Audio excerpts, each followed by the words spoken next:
the Chinese Navy finally is mobilizing for its much-ballyhooed naval war game in the South China Sea.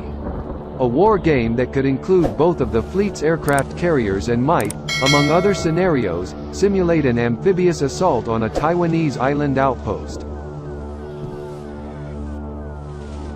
Taiwan for months has been preparing for the exercise.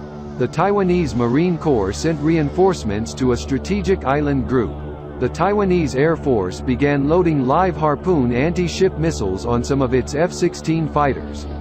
Now F-16s are staging at one island outpost while a contingent of naval drones has arrived at another island base.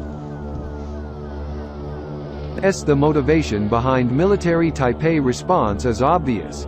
A Chinese war game could, in an instant, turn into an actual invasion of Taiwan. And even if it doesn't, the upcoming concentration of Chinese forces represents a rare opportunity for Taiwanese intelligence to register Chinese ships and their capabilities. China's naval, land and air exercises are scheduled to take place this month in an adjacent maritime zone in China's southeastern South China Sea of Guangdong. The training zone is located between mainland China to the north and two island groups of Taiwan, Pratas to the south and Penghu to the northeast. Both outposts are barriers to a potential Chinese invasion of Taiwan's main island. Taiwanese garrisons on the smaller islands could fire anti-ship and anti-air missiles to strike at the flanks of a Chinese invasion fleet. That's why Beijing plans to suppress or seize the outlying islands before landing on Taiwan's southwestern beaches.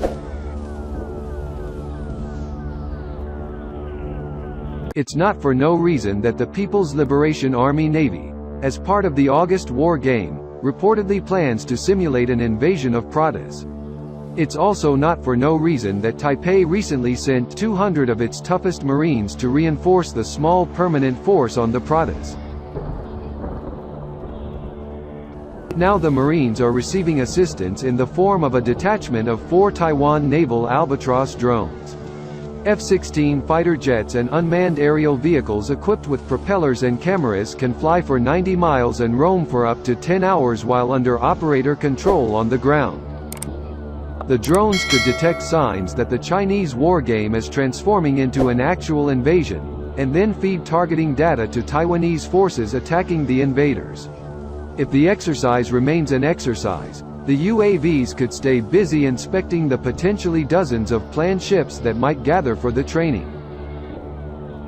If the simulated war does turn into a real war, Taiwan's first line of defense could be its F-16 fighters with their Harpoon anti-ship missiles. F-16s have